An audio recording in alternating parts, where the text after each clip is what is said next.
kesanggupan Sang Buddha membabarkan Dharma yang telah beliau ketemukan.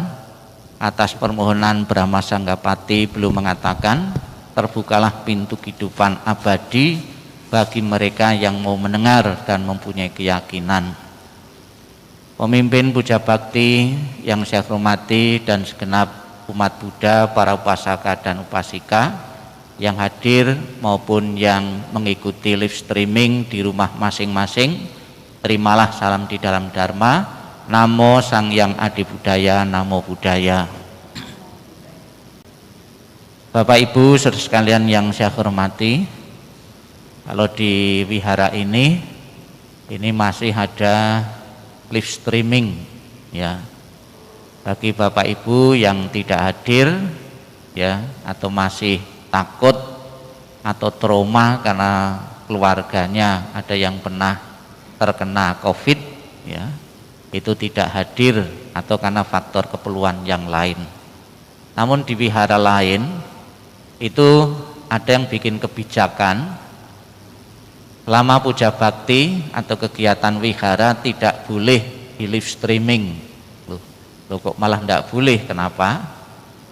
Nah, karena takut kalau di live streaming nanti ada beberapa umat itu sengaja tidak mau datang ke wihara ya, sengaja tidak mau hadir di wihara karena mau ngikuti live streaming saja, mungkin lebih nyaman di rumah ya.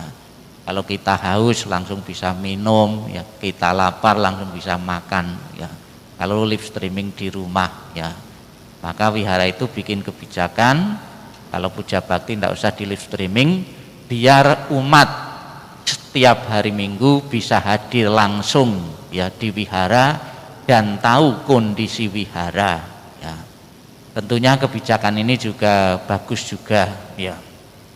Bapak Ibu saudara sekalian yang saya hormati, selama kita di wihara kumpul-kumpul ini tetap taat ya, ketat mentaati protokol kesehatan, pakai masker, cuci tangan, jaga jarak ya. Tentunya juga kita pun juga akan terjamin juga ya, tidak kena virus COVID-19 ini. Mudah-mudahan dari ketaatan Bapak Ibu sekalian, COVID-19 ini segera berakhir dan kita kembali melakukan kegiatan-kegiatan yang jauh lebih besar lagi ya. Bapak Ibu saudara sekalian yang saya hormati, pada pagi hari ini mana operatornya kok enggak ada ya. Ya, pada minggu pagi ini saya akan menyampaikan sebuah judul tema, yaitu kerja sukarela baik untuk kesehatan. Jadi di samping kesehatan itu kita peroleh karena faktor makanan, menjaga tubuh, ternyata juga ada faktor yang lain yang menyebabkan tubuh kita, fisik kita itu sehat. Salah satunya yaitu kita ikut kerja sukarela atau kerja sosial ya. Dewasa ini ya, kerja sosial atau di dalam bahasa Jawa itu gotong royong ya, itu sudah, terutama yang saya lihat di desa-desa itu sudah langka ya. Karena sifat manusia itu kan ego ya, lebih banyak mementingkan diri sendiri. Padahal kita tahu bahwa tubuh kita itu sebenarnya itu mempunyai dua fungsi. Fungsi yang pertama adalah kita fungsi untuk mengurus atau untuk kepentingan pribadi privat tubuh kita ini. Kemudian yang kedua berfungsi untuk publik, untuk membantu orang lain ya, untuk membantu orang lain ya. Dengan demikian kadang-kadang dalam kehidupan kita itu timpang, tidak seimbang, hanya menuruti ego saja ya, sehingga kita tidak sedikit di tengah-tengah masyarakat itu dicela oleh kanan kiri kita, menjadi manusia ego, tidak peduli kepada lingkungan, tidak peka kepada lingkungan. Inilah yang menyebabkan kita dapat celaan karena tidak bisa membagi ya waktu kita, badan kita ya untuk pribadi maupun untuk sosial atau untuk publik ya. Di Amerika ada sebuah penelitian yang berkaitan dengan kerja sukarela atau gotong royong ini tertanda memberi dampak yang sangat bagus, yang positif terhadap kesehatan seseorang ya. Di samping sudah saya sebutkan saya tadi bahwa kesehatan itu bisa diperoleh karena makanan, pola makan, pola hidup, namun juga ternyata ditunjang oleh faktor yang lain, salah satunya yaitu kita kerja sukarela atau gotong royong ya. Apa artinya gotong royong?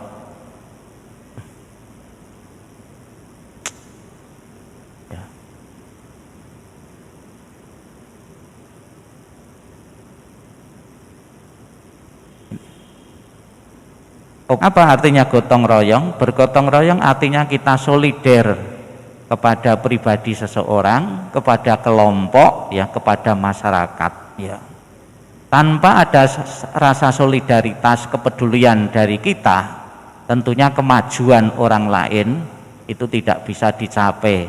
Ataupun tujuan-tujuan yang lain, misalnya dalam keagamaan pun itu juga bisa berjalan dengan baik. Dicontohkan dalam kehidupan keagamaan sendiri. Dalam kehidupan keagamaan itu juga banyak sekali ternyata kita temukan beberapa orang yang mempunyai sikap sukarelawan. Bisa kita bayangkan agama Buddha bisa bertahan hingga ya, ribuan tahun sampai saat ini karena di dalamnya juga banyak orang yang sukarela, bergotong royong ya, agar agama Buddha tetap berjalan. Diawali dari 5 biku ya. 5 biku meninggalkan keluarga. Kemudian dari 5 biku 60 biku ya. 60 biku yang diutus oleh Sang Buddha untuk mengembara. 60 biku itu bukan orang-orang yang pengangguran ya. Kemudian masuk sangga, mereka juga punya keluarga, punya kesibukan. Namun karena kepedulian terhadap agama, mereka rela, mereka korban keluarga, kemudian masuk anggota sangga untuk memikirkan kemajuan untuk agama. Tentunya tanpa didalui 60 biku itu, kita pun juga tidak bisa mengenal agama Buddha.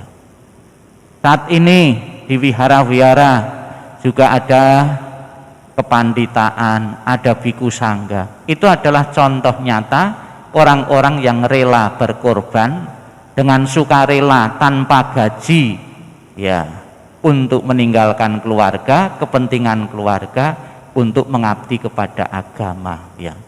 Tanpa rasa pengabdian yang tinggi kepada agama, saya yakin juga kemajuan agama itu tidak akan diperolehnya ya.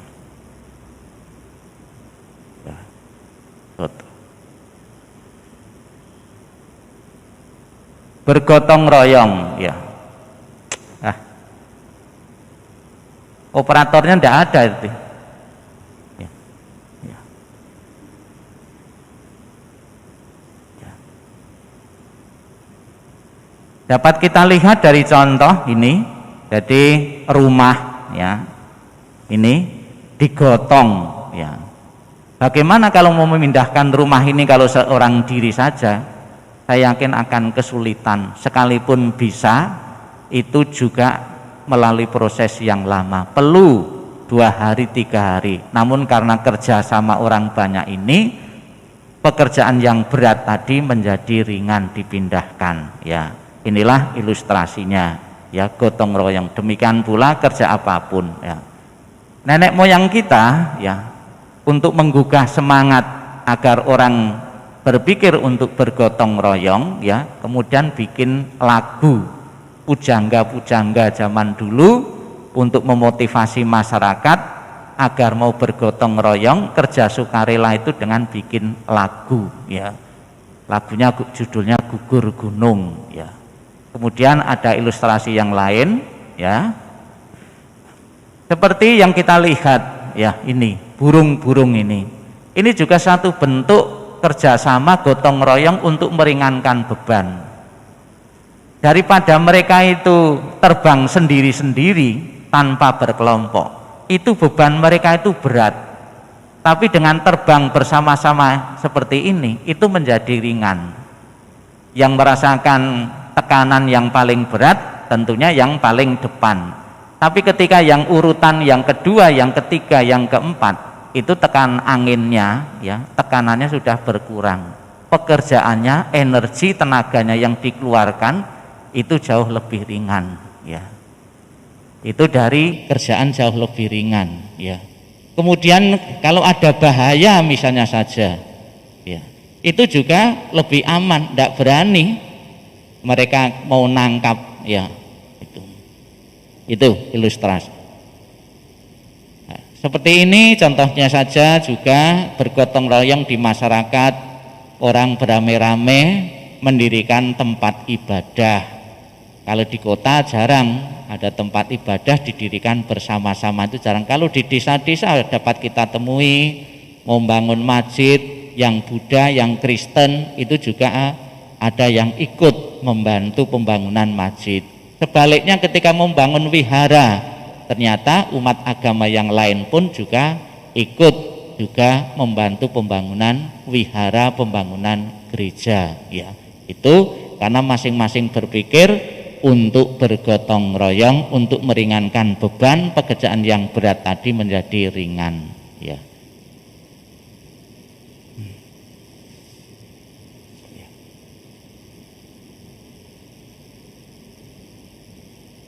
Dipindah ya. Apa manfaatnya hasil dari penelitian bergotong royong ini yang dilakukan di Amerika tadi? Yang pertama, kesehatan meningkat hebat ketika mereka mulai sebagai sukarela ya. Dapat kita bayangkan di saat kita sakit-sakitan di rumah ya, kemudian orang itu menyediakan waktu ya, fisiknya saja sudah tidak kuat lagi sebetulnya. Dicontohkan seorang ibu ini ya, kalau di rumah terus tidak ada aktivitas itu tentunya bosen, jenuh ya. Di samping itu juga peredaran darah tidak lancar karena tidak melakukan aktivitas. Kemudian ibu ini menyediakan waktu pergi tempat palang pintu ya, untuk membantu masyarakat agar tidak terjadi kecelakaan. Kemudian ini jauh mengkondisikan kesehatan jauh lebih baik lagi daripada tinggal di rumah saja ya. Ini kerja sukarela ya, tentunya juga ada yang ngasih uang itu tapi sifatnya sukarela. Jadi apabila Bapak Ibu ya itu mau kerja bakti ya, mau jadi sukarelawan, tentunya salah satu keuntungan adalah kesehatan Bapak Ibu jauh lebih sehat lagi. Seperti yang terjadi di sini, ada di saat milih-milih masker, ada lagi yang bungkusi sembako ya, beberapa umat ya. Itu keuntungannya.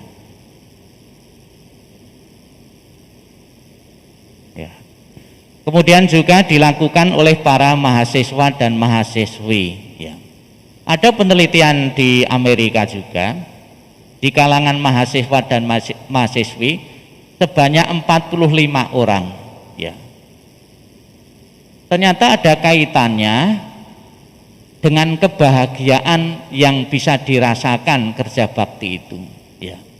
Dari 45 mahasiswa dan mahasiswi ini oleh dosennya disuruh melakukan dua kegiatan yang berbeda.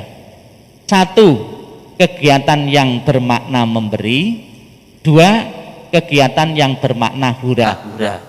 Kemudian suruh mencatat perasaan apa yang ditimbulkan setelah melakukan dua kegiatan yang bermakna dua tadi.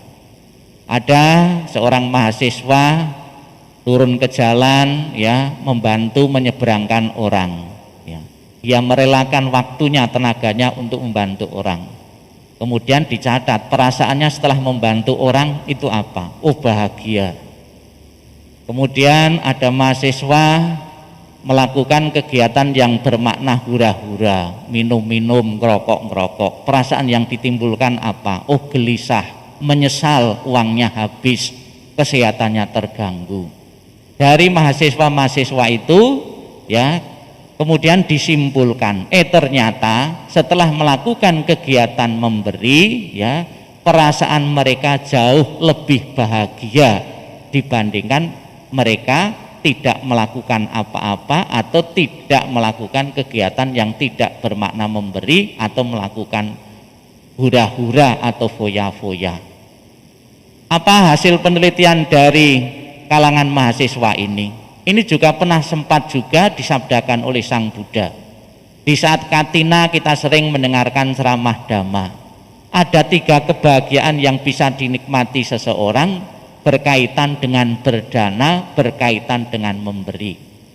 1, kita bisa merasa bahagia sebelum kita memberi. Bagaimana sebelum memberi kita bisa merasa bahagia? Sebelum memberi kita tahu tujuan dan manfaat memberi. Tanpa tahu tujuan dan manfaat memberi, saya yakin Bapak Ibu di saat sebelum memberi pun akan gelisah, tidak menerima, tidak rela. Tapi kalau kita tahu tujuan dan manfaat memberi, sebagai umat Buddha, tujuan kita memberi yang pertama, kita memupuk kebajikan, mengatasi kemelekatan, mengatasi keakuan. Karena tujuan itu baik semua, kita bahagia. Itu yang pertama.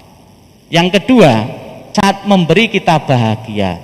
Di saat kita berniat, kita mempunyai kondisi, mempunyai kesempatan untuk memberi. Banyak sekali orang-orang yang berniat memberi, namun kesempatan itu lewat. Tidak ada kesempatan lagi. Misalnya saja di saat di perempatan jalan di lampu merah ada pengamen ya.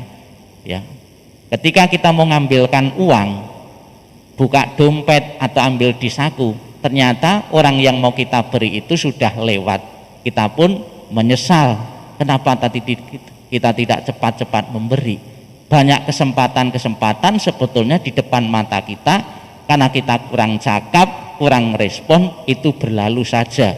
Tentunya ini juga tidak akan menimbulkan manfaat bagi kita kalau niat itu tidak kesampaian. Kemudian saat setelah memberi kita bahagia, kita merasa puas setelah membantu orang lain, meringankan beban penderitaan orang lain ya. Itu berkaitan dengan memberi ya. Di saat pandemik seperti ini, para mahasiswa dan mahasiswi dari beberapa perguruan tinggi itu turun juga ke lapangan, membina di masyarakat. Bagaimana agar masyarakat di saat COVID ini tidak jenuh ya. Mereka mengadakan penyuluhan tentang pertanian. Punya lahan sempit, pekarangan sempit, ternyata bisa menghasilkan sayuran yang produktif ya. Di saat seperti ini bisa juga Bapak Ibu sekalian mungkin ya melihat beberapa rumah-rumah di depan rumah di masa COVID ini banyak sekali tanaman-tanaman ya. Mau milih tanaman apapun di rumah-rumah itu sekarang, di kampung-kampung itu banyak sekali ya. Mereka aktif mengisi kekosongan waktu ya, mengatasi kejenuhan dengan menanam di pot ya, di polybag dan lain sebagainya.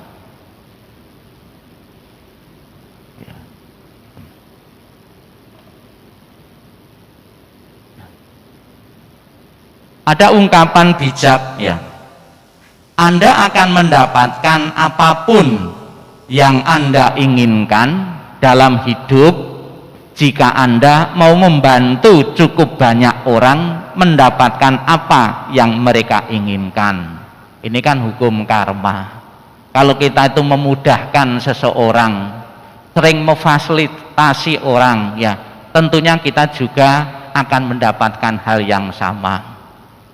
Di saat pemilu misalnya saja, ada orang yang berpikir itu golput dengan pertimbangan itu bukan kepentingannya. Toh siapapun yang terpilih jadi pemimpin, jadi wali kota, jadi lurah itu tidak berpengaruh terhadap dirinya ya. Ada yang berpikir seperti itu terus milih golput. Kalau kita nanti suatu saat nanti dilahirkan kembali, mengharapkan posisi-posisi atau jadi pejabat, ya, itu juga tidak akan diperoleh karena kita tidak pernah memfasilitasi orang memulih kedudukan-kedudukan seperti itu. Apa yang kita harapkan tentunya juga berasal dari apa yang pernah kita berikan kepada orang lain. Kita tidak pernah memfasilitasi orang lain, kita pun di saat mempunyai cita-cita, keinginan juga tidak akan kesampaian, ya. Ya. Kemudian berikutnya, manfaat dari kerja sukarela. Mereka menunjukkan ketenangan dan relaksasi jangka panjang, ya. Relaksasi jangka panjang seperti yang dicontohkan oleh Presiden Jokowi ketika di mata masyarakat tentunya akan mendapatkan nama baik.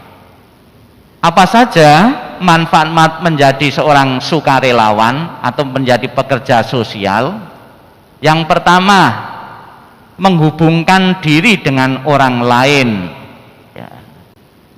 Jadi daripada di rumah itu tidak ada kegiatan misalnya saja,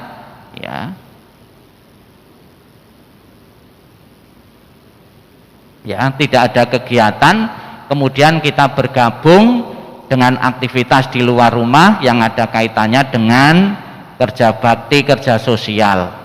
Kemudian yang kedua, mengikis rasa cemas, amarah dan stres, ya, lebih-lebih di masa pandemik seperti ini.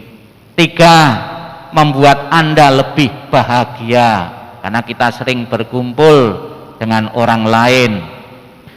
Para pakar telah menyimpulkan membantu orang lain berdampak positif terhadap kegembiraan hati. Semakin banyak orang memberi kesenangan, perasaan hati, ya. Memperbaiki kualitas kesehatan fisik. Ada penelitian, orang yang suka bergotong royong, suka kerja bakti, kerja sosial itu umurnya jauh lebih panjang, ya. Umurnya jauh lebih panjang, ya. Kemudian ada hasil yang lain lagi, yang ketiga, 95% mereka berkata bahwa menolong orang lain memberikan perasaan positif secara jasmaniah. 9 dari 10 jenis sensasi fisik yang dialami adalah perasaan hangat, peningkatan energi dan kebahagiaan yang meluap-luap, ya.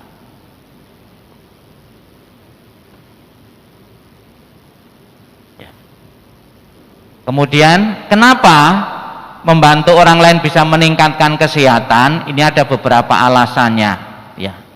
Beberapa alasan mengapa melakukan kerja sosial lebih sehat. Yang pertama, di dalam proses membantu orang lain, kita menemukan bahwa masalah-masalah yang dihadapi orang lain bisa lebih besar dan masalah yang kita hadapi relatif tidak berarti. Contohnya, kita mengeluh di saat musim hujan, di rumah bocor, genting bocor, plafon bocor dan sebagainya. Itu kadang-kadang menimbulkan rasa mangkel, rasa jengkel pada kita, ya. Tapi setelah kita keluar rumah, ikut kerja bakti, ternyata tetangga desa, tetangga kota itu bukan hanya bocor di rumah, ternyata mengalami banjir. Ternyata masalah di luar rumah itu jauh lebih berat daripada masalah yang sedang kita hadapi saat ini, ya. Ya. Kemudian juga mungkin sakit yang kita alami, kedinginan, kepanasan, sakit gigi. Ternyata setelah kita pergi ke rumah sakit, ternyata lebih banyak saudara-saudara kita yang mengalami penderitaan yang jauh lebih berat lagi. Kita terhibur, ternyata apa yang kita hadapi itu belum seberapa berat, lebih berat lagi orang-orang sekeliling kita, ya.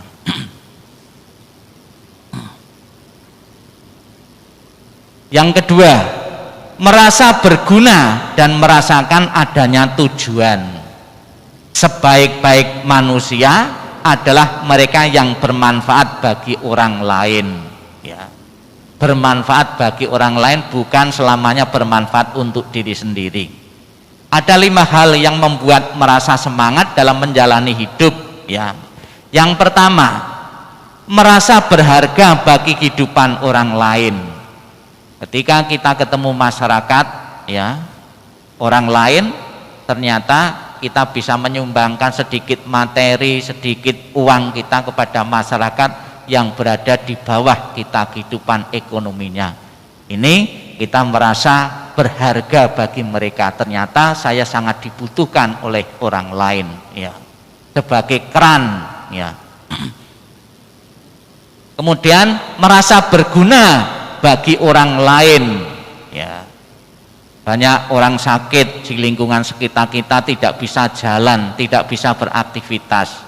Kita kemudian turun tangan, membantu, mendorong, ya, merasa berguna bagi orang lain, membantu meringankan beban penderitaan orang lain. Rasa ingin membahagiakan orang lain. Namun demikian Bapak Ibu sekalian, sekalipun kita juga harus berjiwa sosial, memikirkan lingkungan sekitar kita, kita juga jangan lupa yang ada di rumah kita, ya. Karena sibuk aktivitas sosial terus menerus, ternyata orang tua kita sendiri yang di rumah yang mestinya perlu bantuan kita ternyata diabaikan. Itu juga jangan sampai terjadi. Kita lihat sekeliling kita, ya, itu yang paling dekat itu diutamakan, ya. Masih mempunyai harapan atau mimpi-mimpi atau cita-cita. Setelah kita beraktivitas, ya, cukup banyak punya relasi, kita berkeinginan untuk mendirikan panti sosial.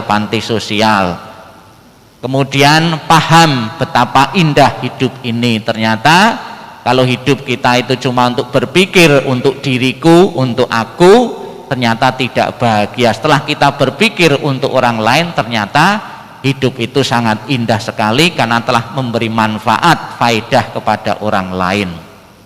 Yang ketiga, interaksi sosial mungkin melupakan masalah kita, menjaga kita lebih sehat secara emosional. Beban pekerjaan, beban utang piutang, ya, menyebabkan kita bisa stres.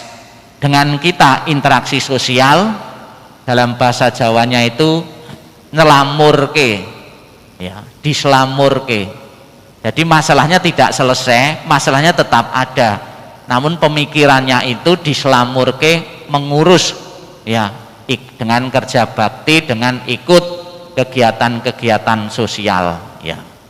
Yang keempat, kerja sukarela melibatkan fisik bagi kebugaran tubuh, ya. Ada perbedaan. Orang kaya mau keluar keringat itu harus keluar biaya. Kalau orang miskin, ya, mau keluar keringat itu justru malah dapat biaya, dapat upah. Kita pergi ke tempat fitness, orang-orang kaya itu malah bayar, ya, mau cari keringat saja bayar. Tapi orang-orang yang miskin, pekerja-pekerja itu keluar keringat dibayar, ya, ya. Yang kelima, melakukan kerja sukarela adalah perbuatan berjasa. Efek karmanya secara otomatis adalah berupa kesehatan dan kebahagiaan. Ini karma langsung berbuah dalam kehidupan saat ini kalau kita melakukan aktivitas kerja secara sukarelawan, ya. Ini perlu sekali Bapak Ibu kita ikut andil, ya, untuk membantu mengatasi problema kehidupan saat ini, yaitu COVID. Salah satunya kita ikut membagi masker. Kalau kita tidak ikut membagi masker, ya kita memakai masker. Setidak-tidaknya sudah membantu masyarakat lingkungan kita, ya, dengan memakai masker ini, ya. Nah, kemudian juga banyak sekali contoh-contoh yang bisa kita ambil di dunia hewan dan binatang pun juga ada yang membantu, ya, saling membantu. Ada yang menunjukkan rasa simpatik kepada temannya yang mati ketabrak mobil. Kemudian ada juga yang membantu, ya, mengangkat anak. Ini adalah contoh-contoh di alam hewan dan binatang, ternyata juga mereka juga ada saling membantu. Ada tokoh besar India mengatakan demikian berkaitan dengan jiwa sosial ini. Cara terbaik menemukan diri Anda adalah dengan menenggelamkan diri Anda ke tengah-tengah pelayanan kepada orang lain. Menemukan diri Anda. Kita mau dicap sebagai seorang yang egois atau seorang yang selalu solider atau dermawan, itu ya ketika kita hidup di tengah-tengah masyarakat ini. Kalau hidupnya itu 24 jam untuk di rumah saja atau di kantor saja tanpa peduli kepada lingkungan, kita akan dicap sebagai orang yang ego ya. Maka kita harus pandai-pandai membagi waktu, bagi kesempatan. Kemudian dicontohkan dalam kehidupan Pangeran Siddhartha ya. Persamaan tujuan Pangeran Siddhartha dan Yasodhara. Ada cerita yang sering kita terima, yang sering kita baca. Pangeran Siddhartha bisa nikah dengan Yasodhara itu karena memenangkan sayembara ya, itu betul. Namun sebetulnya cerita itu kurang lengkap. Masa seseorang mau nikah kok karena menangkan sayembara ya, itu terlalu kecil ya alasannya ya. Sebetulnya Pangeran Siddhartha dan Yasodhara itu berhasil nikah karena adanya persamaan tujuan ya. Ketika Yasodhara ini melakukan kegiatan sosial ya, kemudian Pangeran Siddhartha itu melihat ketika membagi-bagi ya sembako, melakukan kegiatan-kegiatan di masyarakat, Yasodhara ini memang berjiwa sosial. Kemudian Pangeran Siddhartha ketemu dan tanya, apa tujuanmu membantu masyarakat lingkungan? Oh, saya ingin membantu meringankan beban penderitaan masyarakat. Pangeran Siddhartha ini, oh ternyata wanita Yasodhara itu sama dengan saya. Tujuannya saya pun belajar bermeditasi, menjadi seorang pertapa ya, ingin membantu mengatasi penderitaan masyarakat juga, yaitu mencari jawaban kenapa orang bisa sakit, orang mati ya, mencari jawaban untuk membantu masyarakat biar tidak mengalami ketiga hal tersebut. Oh ternyata tujuannya sama. Dari persamaan tujuan itulah kemudian salah satunya bisa menyatukan menjadi seorang suami istri, bukan semata-mata karena memenangkan sayembara ya. Di dalam ajaran Sang Buddha ditulis dalam kitab suci berkaitan dengan membantu masyarakat ini, merawat orang sakit. Sang Buddha mengatakan, barang siapa yang mau merawat orang sakit berarti merawat yang Buddha. Yang Buddha berkata bahwa hanya dengan memiliki 7 sifat sebagai berikut, seseorang pantas merawat orang sakit. Ada istilah yang Buddha, biasanya kan Sang Buddha, ini yang Buddha. Ini untuk membedakan antara Mahayana dan biasa buku-buku Theravada. Yang Buddha itu biasanya buku-buku Mahayana, bukan Sang Buddha, yang Buddha. Ya, kalau di Theravada bukunya versi Pali itu Sang Buddha. Ya. Apa saja yang harus dimiliki apabila seseorang itu mau merawat orang sakit? Ternyata bukan sembarangan. Sebab kalau kita sembarangan lihat orang sakit, penanganannya kita tidak mempunyai skill, keterampilan, pengetahuan, itu justru akan memperparah sakitnya. Atau kita ngasih obat, sembarang obat gitu loh. Ya, itu juga malah justru akan mencelakai dari orang sakit tersebut. Apa yang bekal kita yang harus kita miliki di saat kita ikut menangani orang sakit? Yang pertama, ia menguasai ilmu pengobatan. Ya. Menguasai ilmu pengobatan. Ya. Jadi tidak sembarangan. Ya. Bahkan ketika mau nolong saja, misalnya saja orang jatuh ya, jatuh dari pohon jatuh, itu tidak langsung kita tolong, itu tidak, dibiarkan dulu sementara gitu loh. Ya,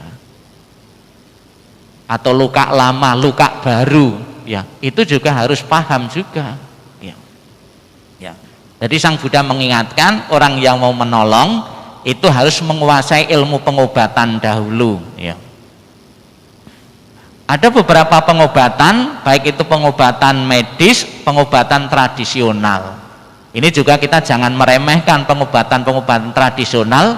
Ada beberapa orang sudah sakit tahunan, diobati medis, beberapa obat tidak mempan. Ternyata dengan pengobatan tradisional alternatif ada yang sembuh total, ya. Kemudian ada pengobatan non medis atau paranormal.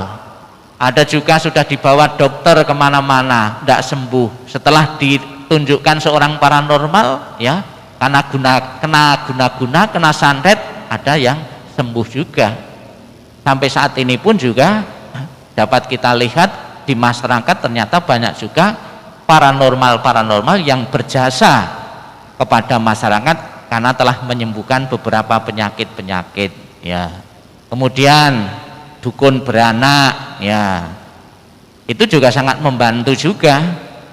Nah, kalau di kota ada bidan, kalau di desa-desa itu juga dukun beranak inilah. Memang ada juga dukun cabul, ya. Tentunya kita harus memilih juga ketika mau mengusulkan orang mau berobat kita atau kita berobat sendiri, itu, ya, jangan sembarangan. Kemudian pengobatan yang lain, misalnya pengobatan yang aneh dan lucu, contohnya kaki dicegurkan di kolam yang ada ikannya, itu juga ada sembuh juga, ya, dengan terapi digigit-gigit ikan-ikan ini, ya. Ya. Yang kedua syaratnya, ia cakap mempertimbangkan apa yang efektif, berkhasiat, dan apa yang tidak efektif, ya. 3, ia mempergunakan apa yang bermanfaat dan menyingkirkan yang tidak bermanfaat. Pengobatan selain medis ternyata di lingkungan sekitar kita juga banyak buah-buahan, sayuran itu yang berfungsi untuk mengobati atau mengurangi, ya, penyakit yang sedang dialami oleh seseorang. Misalnya saja buah apa itu pace, ya, itu juga sangat bermanfaat sekali bagi mereka yang kolesterol tinggi. Itu bisa bikin jus pare, jus itu pace, ya, mengkudu. Ada lagi yang kadar gulanya tinggi bisa bikin jus pare, ya. Ada lagi itu yang matanya kurang bagus, kurang jelas, bisa minum rebusan daun sirih, ya. Kemudian ada yang mempunyai masalah perut, itu bisa juga dengan jahe, ya. Yang keempat, Sang Buddha mengatakan ia merawat atas dasar cinta kasih. Yang kelima, merawat tanpa mengharapkan keuntungan, ya. Lebih-lebih ini adalah kerja sukarela, tidak mengharapkan imbalan, tidak mengharapkan bayaran. Ini telah dicontohkan oleh Yayasan Buddha Seci. Ketika kita mendapat bantuan dari Buddha Seci, perawatan ternyata ada yang digratiskan, ya. Yang keenam, ia tidak mengeluh sewaktu membersihkan kotoran, air seni, ludah atau muntahan, ya. Ini tidak semua orang bisa, ya. Ada seorang anak itu ketika orang tuanya sudah tua, ya, mau buang kotorannya orang tua saja itu ada yang mutah-mutah, ya. Padahal dulu waktu kita kecil, ketika orang tua kita membuang kotoran kita itu tidak mutah-mutah, tega, tahan. Tapi ada juga karena perasaan sayang, kasih, cinta kasihnya kepada orang tua itu bisa terjadi itu, ya. Kemudian orang yang merawat borok, ya, orang-orang yang luka itu juga perlu ketahanan. Jadi ada beberapa syarat yang disabdakan oleh Sang Buddha itu sebagai bekal kita, ya. Yang ketujuh, ia cakap memberikan petunjuk, menasehati, menghibur dan mendorong semangat si sakit sesuai dengan ajaran agama. Ketika datang menjenguk orang sakit atau sedang mengobati, kita jangan menakut-nakuti, ya. Misalnya saja, kemarin tetangga saya sakitnya sama dengan kamu, tidak tahan lama, sehari 2 hari mati, ya. Itu malah ngedek-deki, membuat patah semangat, ya. Orang sakit jantung, ya, misalnya saja, itu kan di Indonesia penyakit jantung itu kan penyakit yang cukup tinggi itu. Jadi ketika kita menengok orang sakit, justru diberi motivasi, ya. Misalnya saja motivasinya apa? Kalau kita dalam ajaran Sang Buddha, mengurangi karma buruk, ya. Oh, kamu sedang mengurangi karma buruk, justru kamu terima kasih punya kesempatan mengurangi karma-karma buruk yang sedang berjalan dengan kamu sakit ini. Semoga nanti tinggal karma baik yang kamu terima. Kemudian kita juga berpikir bagi orang lain, dengan kamu sakit berarti kamu telah memberi rezeki kepada dokter, ya. Dengan kesleo misalnya saja, kamu telah memberi rezeki kepada tukang pijet, ya. Tapi kan jarang yang berpikir seperti itu. Padahal ini kan pola pikir umat Buddha, salah satunya ya kita sakit itu karena menikmati karma buruk yang pernah kita lakukan, ya. Pernah ada seorang ibu itu jualan obat-obatan apotek. Tanya pada Bante, boleh enggak kita berpikir kalau pas apotek saya sepi, toko apoteknya sepi, kadang-kadang saya itu berpikir kok enggak ada orang sakit, ya kan gitu. Boleh enggak seperti itu? Seperti itu. Ya sepertinya jangan. Motivasi ibu itu membantu kalau ada orang sakit. Saya membantu bukan mengharapkan orang sakit, tapi membantu masyarakat kalau ada yang sakit. Jadi pola pikirnya dirubah gitu. Orang miskin dilarang sakit, ya. Kemudian juga berkaitan dengan agama Buddha, jadi Dewadatta itu karena iri hati terhadap kemasyuran dari Sang Buddha, bikin cara udah beberapa kali berniat untuk membunuh Sang Buddha dengan menggulingkan batu dari atas tebing. Namun batu tersebut tidak mengenai langsung, namun ada serpian yang mengenai kaki Sang Buddha. Kemudian Sang Buddha juga sempat juga dirawat oleh perawat, oleh dokter Sang Buddha namanya Jiwaka. Berkaitan dengan orang sakit juga, di dalam agama Buddha tradisi Mahayana, ya, itu diyakini ada seorang Buddha pengobatan, Buddha penyembuhan, namanya Baisaja Guru, ya. Namo Socayen Saya Sefu, ya. Itu juga ada beberapa umat, ya, pendeta atau biku di saat menjenguk orang yang sakit itu juga melafalkan Namo Baisaja Guru ini, ya. Jadi silahkan Bapak Ibu juga kalau mereka sedang menjenguk ya saudara, terutama saudara sedharma, itu juga salah satunya mantra atau parita yang dibacakan ya Namo Baisaja Guru ini. Karena tidak sedikit juga ibu-ibu itu ketika jenguk temannya yang sakit di rumah sakit itu kesulitan mau membaca apa, ya, doanya apa, mantranya apa, ya.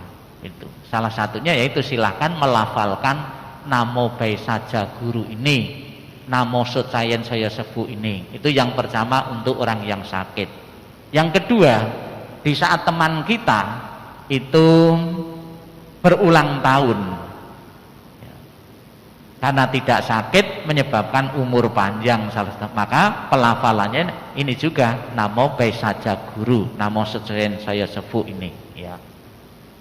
Ya.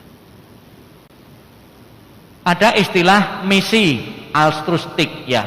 Orang yang sungguh menaruh perhatian pada kebahagiaan dan kesejahteraan sesamanya, ya.